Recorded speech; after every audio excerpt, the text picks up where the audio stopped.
The Spirit of God reminded me this morning of a incident in the Bible to add to my teaching on the gifts of the Spirit, specifically related to discerning of spirits, where the Apostle Paul, who I'm named after, in Acts chapter 16, verse 16, it came to pass as they went to prayer, a certain damsel possessed with a demon spirit of divination, met us, which brought her masters much gain by soothsaying. The same followed Paul and us and cried, saying, These men are the servants of the Most High God, which show us the way of salvation.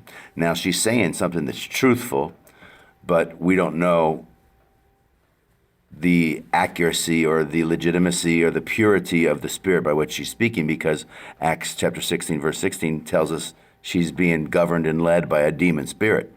But yet the demon spirit's speaking truth, as oftentimes demons will do to try to weasel their way into your life and delude or deceive you into thinking they're speaking truth and they're okay and they're safe. But then they're like a snake and a python coming in to squeeze the life of God thereafter out of you as you allow them to get close to you. And that's how they operate. Acts 16, verse 18, and this did she many days, crying out, interrupting them when they're in prayer. And that's the time when you're pursuing and fellowshipping and drawing near to God. You're not looking to preach outwardly, you're prayerfully drawing near to God inwardly.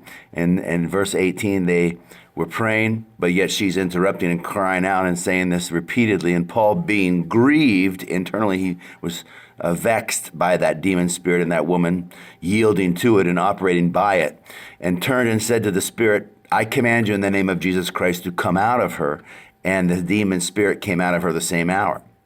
So discerning of spirits, you have to discern. Just because somebody's speaking something that's truthful doesn't mean that there's a purity of heart and a holiness of spirit leading and guiding and governing that proclamation. Because some people can speak things with an evil motive or a foul intention, or be disruptive and seek to draw attention to themselves and self-exaltation, self-centered and fixated on me, myself, and I, rather than glorifying the living God. So we have to decrease so Christ can increase in and through us, and we have to be led by the Holy Spirit and discern the operations of demon spirits among us so we can cast them out as the Apostle Paul did in Jesus' name. So I rebuke every demon spirit, every foul lying spirit, and I speak health and peace and life to you and your family and your community and your country in Jesus' name. And I bless you in the name of the Lord. And I release the blessing of the Holy Spirit. And I pray God lifts you up to where you belong and purifies you and perfects you and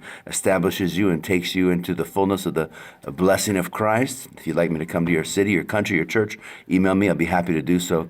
And may God continue to anoint you and lead and guide you and govern you and break the back of the devil and his influences in your life, your family, your community, and country, and set you free so you can live in life, love, and liberty in Christ and glorify the living God.